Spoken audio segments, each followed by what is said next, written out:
What's up, guys? Today's topic has probably been drilled into your head since the day you were born.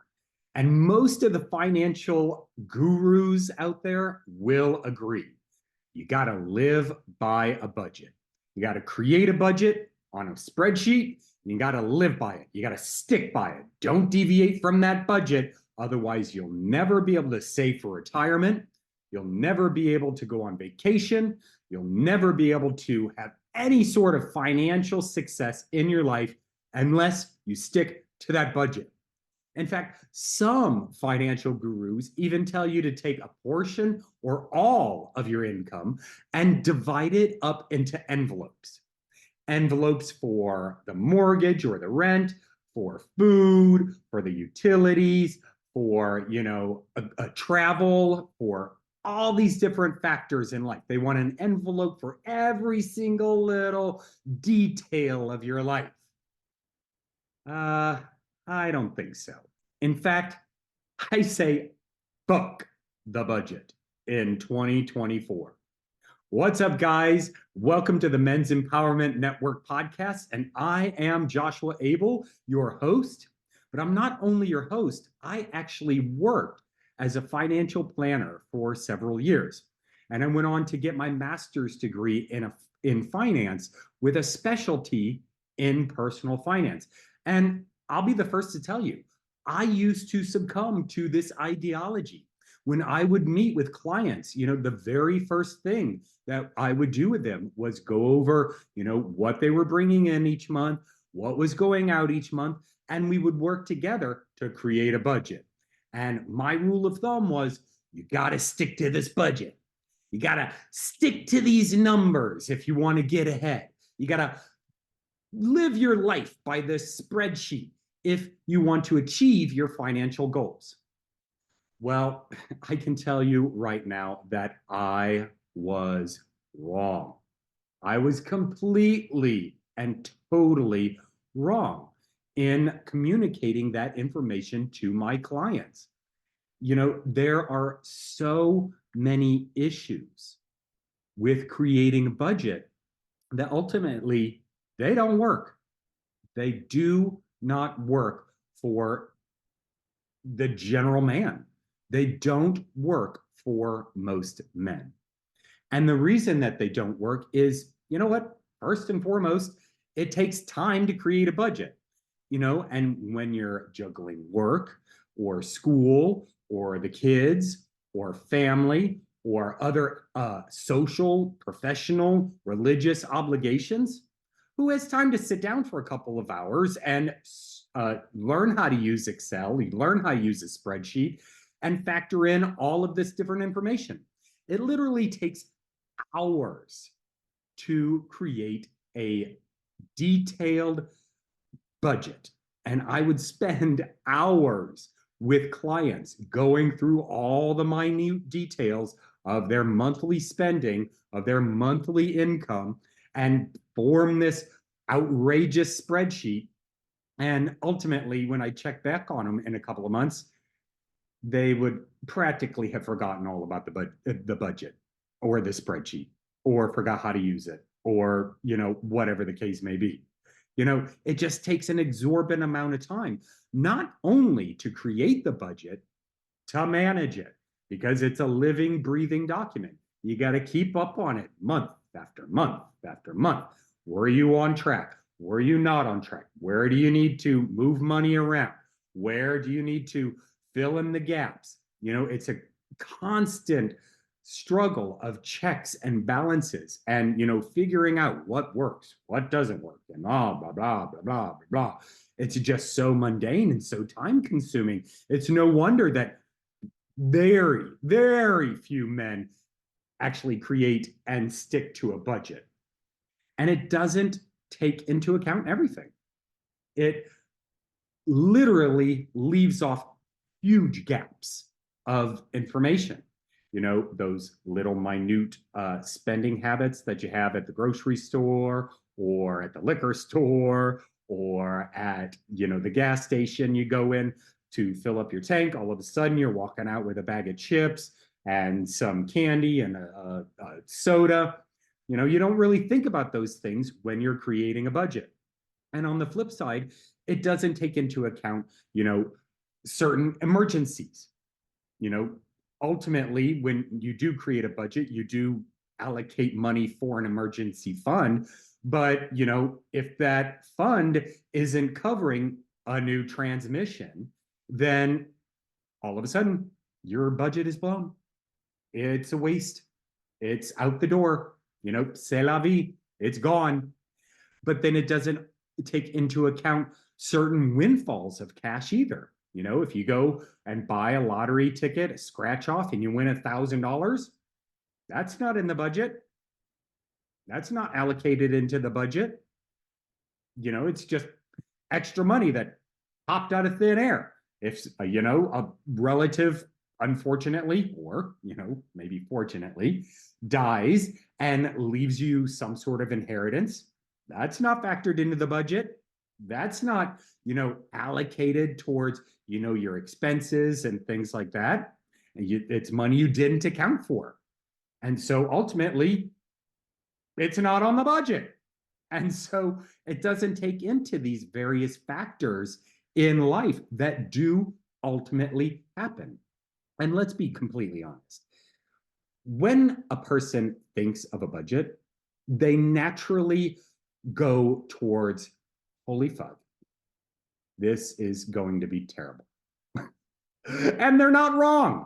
They're not wrong. You are not wrong if the word budget pops in your head or someone says the word budget and you cringe, because they're so restrictive. It's literally accounting for every single penny that you spend every single month. And it dictates exactly how you should be spending the money you make every single month. $1,200 is going to the mortgage. 150 is going to water. 250 is going to electric, and yada, yada, yada, all these other things. And it's so restrictive. And so when you actually, overspend maybe in one area or another, then you start feeling shame and guilt. You're like, oh, I am such a financial failure because I spent $160 on electric instead of $150. All right, Bertha, we're going to have to turn down the thermostat next month so that we can catch back up. We got to save that extra $10 because we overspent this month. And so it just creates this sensation of almost being like in a prison. Think of it as, being on a diet when you dictate to yourself what you have to eat every single day, and you have no room for deviation from that diet. And it just wears on you, and it wears on you, and it wears on you until you're at the point where you're like, God, I fucking hate my life. I hate my life. This is terrible. I'm only eating celery and almond butter. This sucks. May as well just jump off a bridge because that's how much I'm enjoying life. And that's kind of how most people view a budget. It's restrictive and it's confining. It's like being in a financial prison. It's awful. And then it also focuses on the lack. It focuses on, what you're making and what you're spending, and that is all there is to life. There's no possibility for improvement. There's no possibility for, an abundant lifestyle. There's no possibility for, any sort of movement whatsoever in the affirmative. It's restrictive and it's negative and it's gross. For lack of a better term, it's gross. And I've done a lot of research on this, and study after study after study have shown that ultimately budgets don't work. Just like New Year's resolutions. You go in with the best intentions, you go in with the ideology that you're going to improve your financial situation and that a budget is going to help you do it. And then, within a matter of a month, maybe even a couple of days, the budget is out the window. because they're awful. They're terrible. They're not fun. And so budgets ultimately do not work. And so instead of creating a budget, what we need to first understand is the emotional connection that men have with money. And, there's a lot of talk about out there about how, money is the root of all evil and money is not the most important thing in the world. And the love of money is greed and, all of these different things. And a lot of what you think about money has to do with how you're brought up. You carry on the mindset and the habits and the feelings that you have about money from your parents. And this is generational.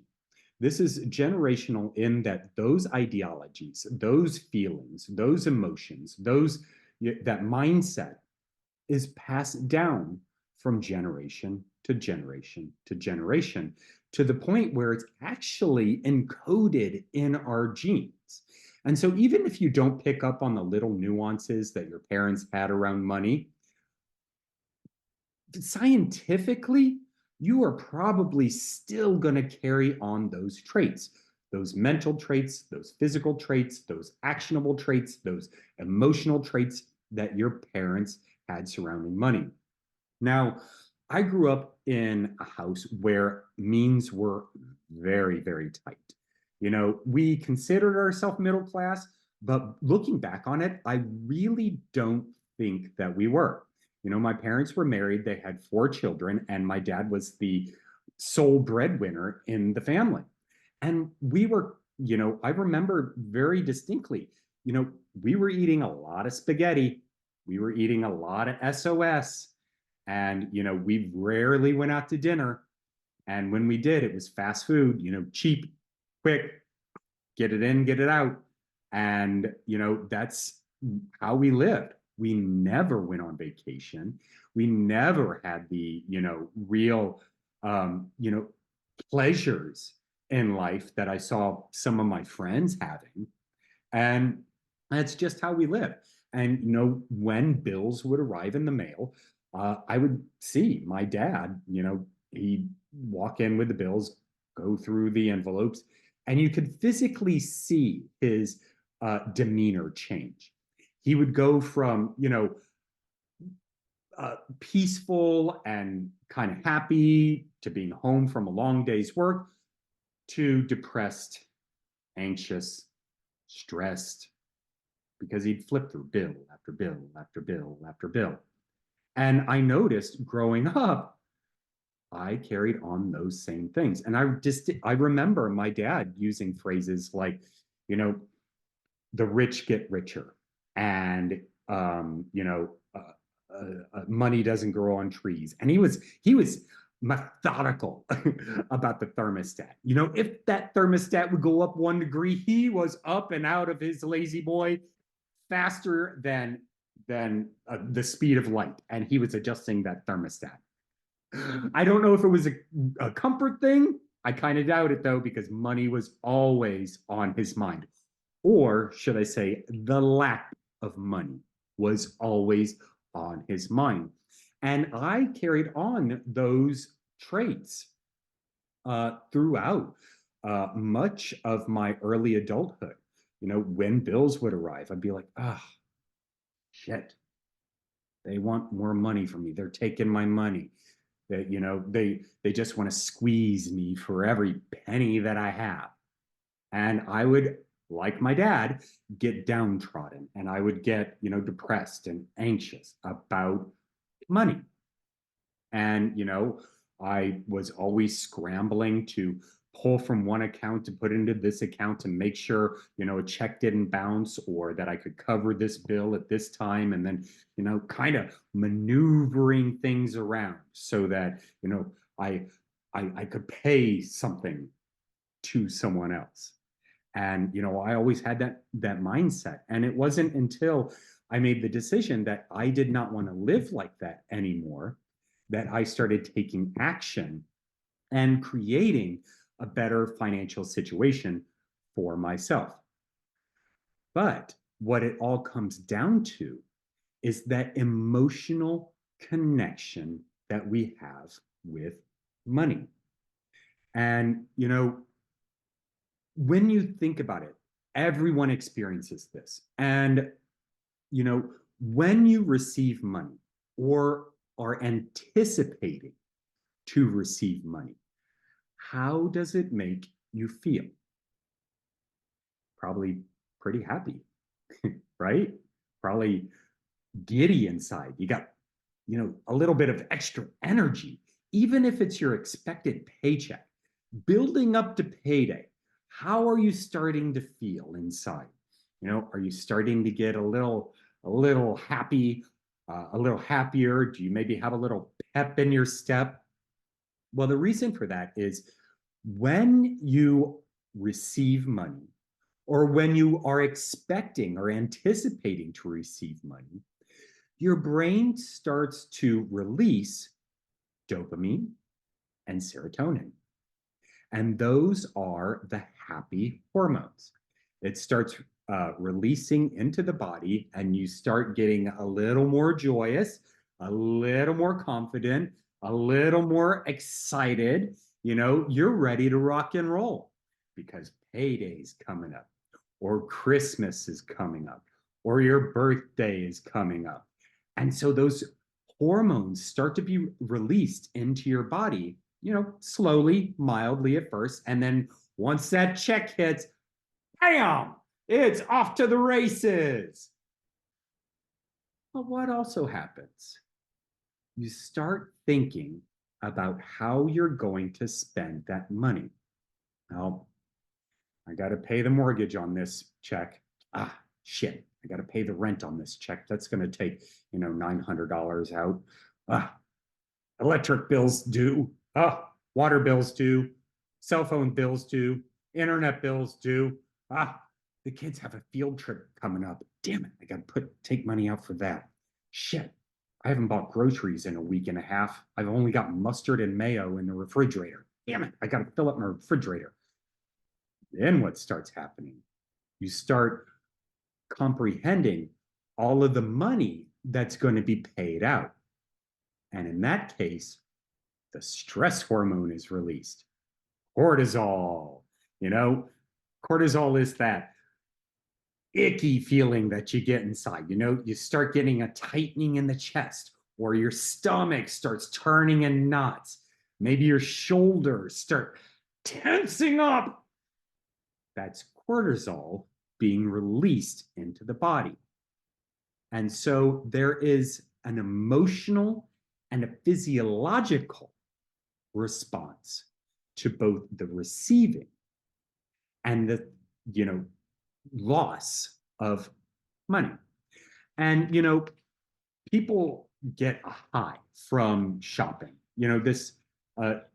I get it. I'm not going to lie. I get it. Every time, I go onto Amazon or something, when I'm actually going through and I'm picking out items, whatever, maybe it's going to the hardwood store, or, going to the bike shop, or going to the gun rally, or whatever your thing is, actually going there and doing some shopping and, really engaging in something that you're interested, something that you really like to do.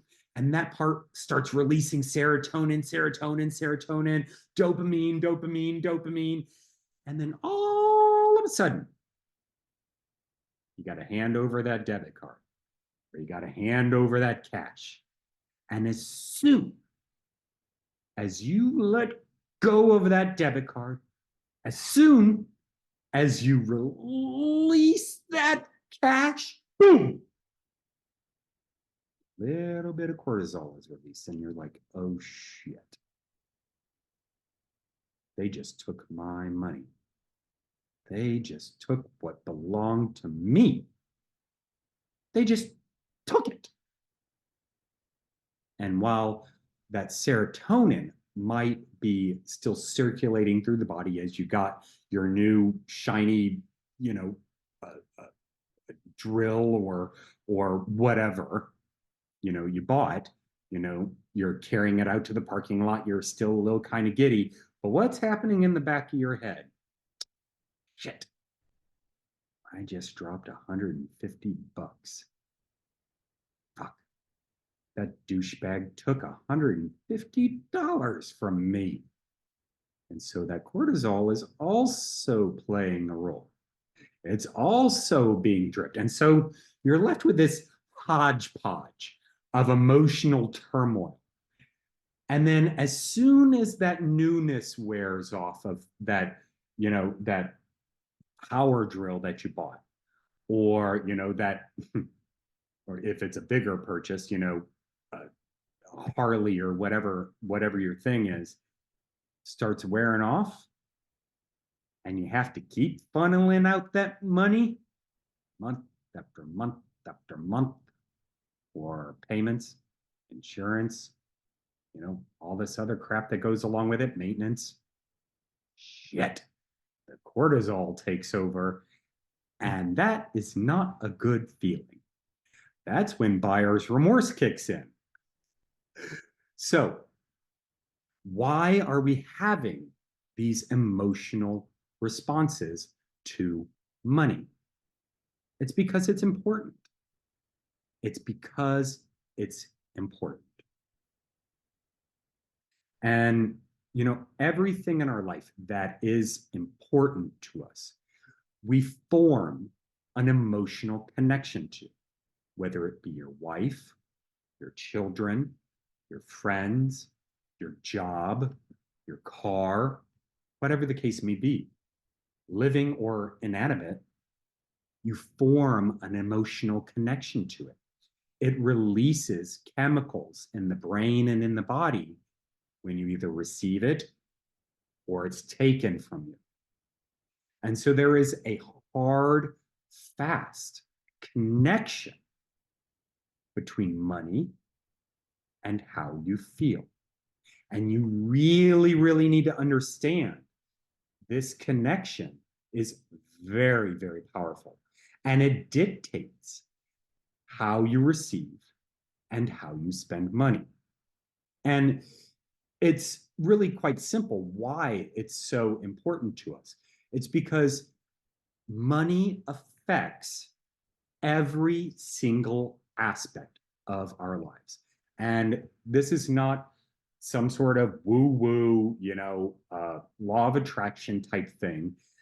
This is actual science based. If you look at Maslow's hierarchy, it starts with it's Maslow's hierarchy of needs. And it starts with physiological needs. These are your basic needs in order to survive. Things like clothing, shelter, food, water, basic human needs just for survival. Does money affect that? You bet it does.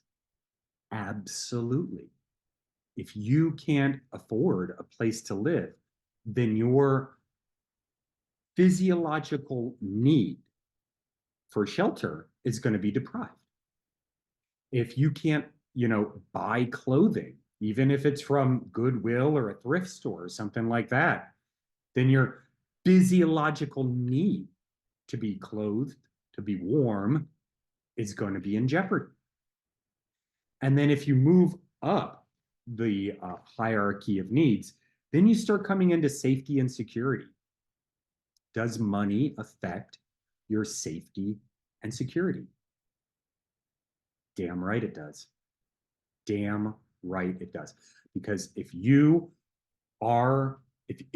can't afford to be safe and secure, then you're going to spend your time being afraid, anxious, paranoid, and a whole host of other negative responses.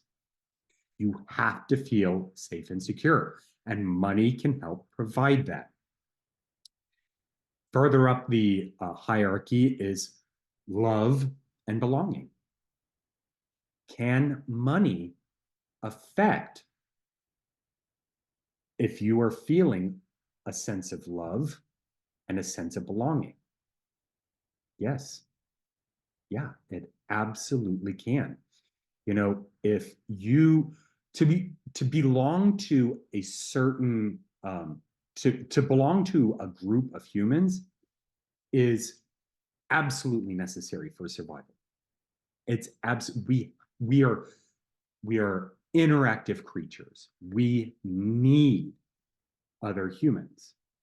And if you are in a position where you identify with a specific group or a specific culture, and you don't have the financial means to support yourself within that culture, then how are you going to feel? How are you're going to feel isolated? You're going to feel, not a part of, unloved.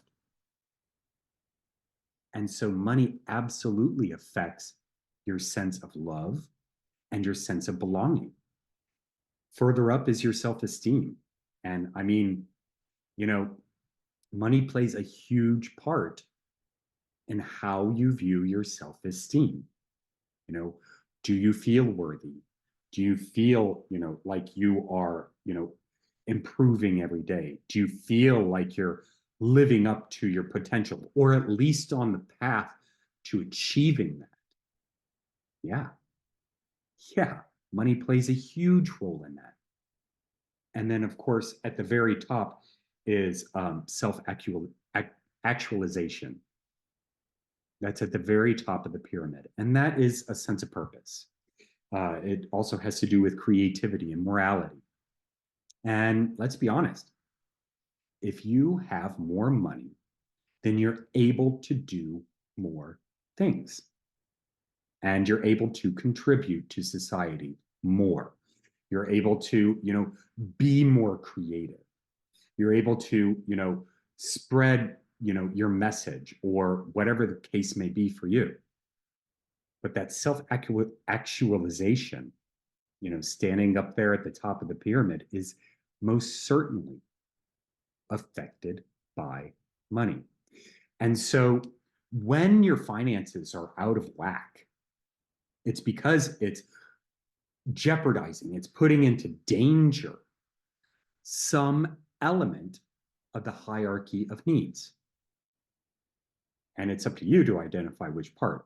If you're really struggling to, find a place to live, to be able to afford a place to live, then yeah, that is definitely going to have a negative emotional impact on you because of the lack of money. And so there is a huge connection between money and your emotional well-being. A lot of people spend money so that they can feel better about themselves, but then they're depriving themselves in another aspect of life. I was talking to a coworker yesterday, and he was talking about people who go out and they buy, a Lexus, and they definitely cannot afford a Lexus. They're driving that Lexus into a broken down trailer park.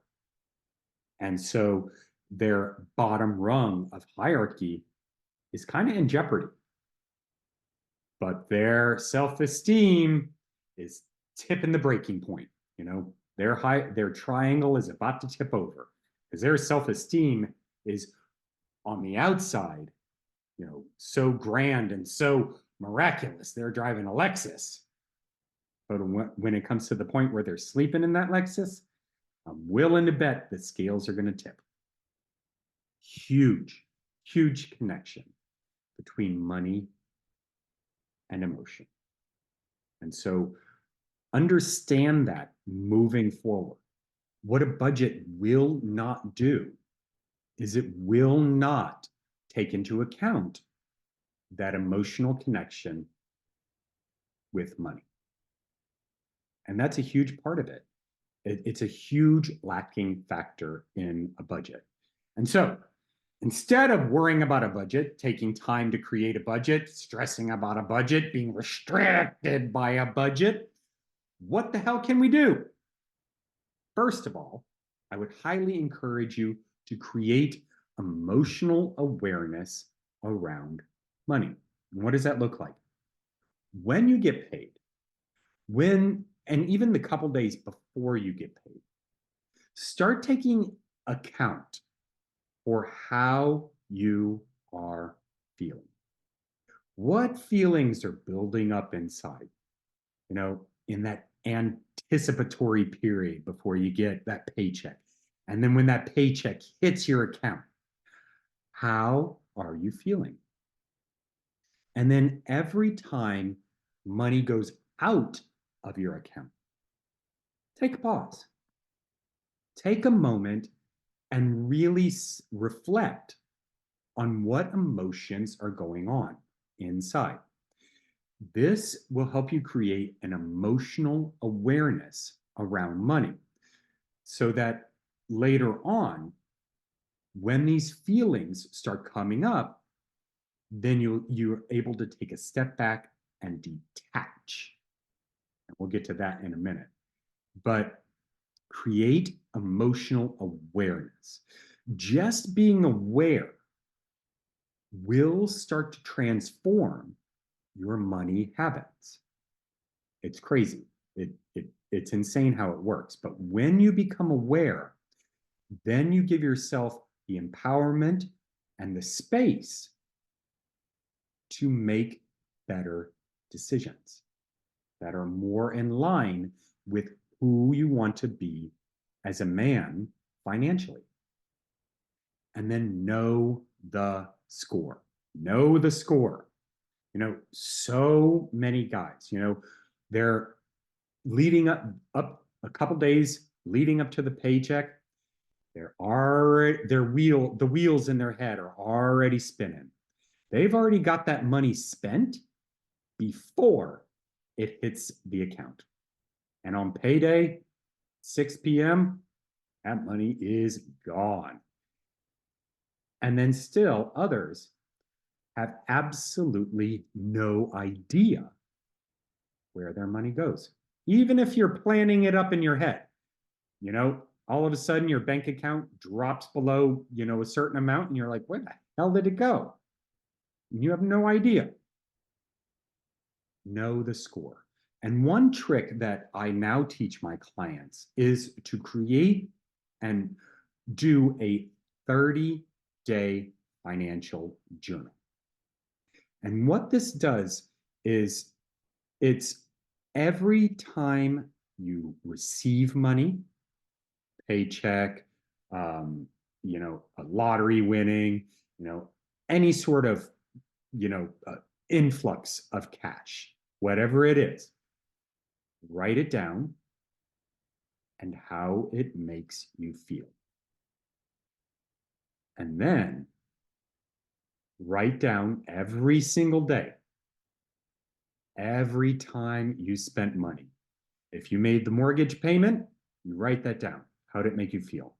If you went to the gas station and splurged on some nachos and some Big Hunt's pizza, write it down.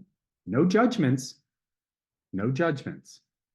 What this does is it creates an awareness so that you can know the score of what your money habits are. Because most of us don't even think about it. Most of us just let the money come in and go, have absolutely no idea what's happening in their bank account. No clue at all. And there's no way to make progress if you don't know where you're starting from. And so this 30-day financial journal will create a clear picture of where your money goes. It will be right there in black and white. You can refer back to it. On January 13th, I went to the liquor store. I bought a fifth of Jack Daniels for a party. And then I went to, Publix and I spent $80 on groceries. And then I, went to the gas station and filled up my tank for $63 and da, da, da, da, da, da, da. every single day. You know, when I was driving home, when I during my last job, I had about an hour and a half uh, drive in and an hour and a half drive out, and I got into the nasty little habit of stopping by a gas station every single day. And, I didn't even think about it. I just grab, a slice of pizza or, a bag of chips or, something. And I didn't think about it. And, all of a sudden, 2 weeks goes by, my paycheck hasn't hit yet. And I'm like, where the hell is all my money? I don't spend hardly anything. Where did it go? Once I started keeping track of every single penny that left my account just for 30 days, I've started to pick up on patterns. Holy shit. I am spending between $8 and $13 at the gas station every single day. Not only is my pocketbook feeling the pressure, so's my waistline. Okay, so now I understand this. Next time I come up to that gas station, I can take a pause. I can reflect on whether I really want that bag of cheddar and sour cream potato chips or not. And I can make a logical and rational decision because I'm not acting out of emotion. I've detached from that emotion of wanting that salty, treat or that Snickers bar that, gives me a little pep of energy and some sweetness that I just got a sweet tooth. I need to fix that sweet tooth. And it gives me the space to step back, analyze what I'm doing, because a lot of times we're working on autopilot. We have no idea, what we're doing. We're acting in the subconscious. We're not consciously aware of the activities that we do on a daily basis. And case in point, drive to work. How many times have you driven to work? All of a sudden you're in the parking lot and you're like, how the hell did I get here? How did an hour and a half go by so quickly? So a lot of times we're acting out of the subconscious, and that includes spending money. So in doing this 30-day financial journal, you'll shed light on your spending habits. You'll create an awareness, and you'll be able to make better informed decisions about what you spend your money on. And of course, you have to come to the understanding that money comes, money goes. It ebbs and flows like the waves of an ocean. It ebbs and flows like the breath in and out of your body. We all have good times. We all have bad times. Even the richest motherfuckers in the country have good times and they have bad times. And they understand that money's going to come in and money is going to go out. And when you are able to, create an awareness, and then when you are able to know the score and come to the not only appreciation, but acceptance that money comes and money goes, you'll be able to form an emotional detachment to money. And you will be able to make logical, sane, rational decisions. Women aren't the only ones who act out of emotion. Believe it or not, we're human. We all do it. Men are generally more logical, but when it comes to money, not so much. It gives us all that dopamine and serotonin hit with a cortisol chaser. And when we are able to detach emotion from money, then we can make better financial decisions.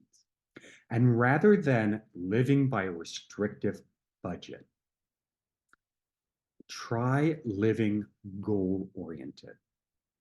And so there is never any balance in life. We're always tilted one way or another. Whatever your goals in life are, that's where you put more energy, more action, more thought processes into. So if you are in a space where you are wanting to focus more on health, more of your energy is going to go towards things that are going to make you healthier. You're going to spend more time at the gym. You're going to spend more time making educated decisions about what you put in your body. You're going to practice mindfulness. You're going to do all of these things. And so your energy isn't balanced because while you're doing that, other things in your life are suffering. Your relationships might be a little bit on the fritz. Your finances may be a little bit on the fritz, So things are never, ever in balance. But if your focus is to become more financially empowered, feel more financially successful and sustainable, make that your goal. And ultimately, when you make that your goal, make that your deciding factor, you know what? For the next 6 months, finances, paying down debt, saving for a vacation, saving for a home, saving for retirement, whatever the case may be, whatever your financial goal is, that's where a majority of your energy is going to flow. And so your actions will follow that, but you have to be aware. You have to know where you're at and where you want to go. And you have to understand that there are going to be setbacks along the way. Guys, I really hope you got value out of this. One of my key factors in the Men's Empowerment Network is finances, because it is such an important part of our lives. And no one in this country is educated on how money actually works, how, we are supposed to use money.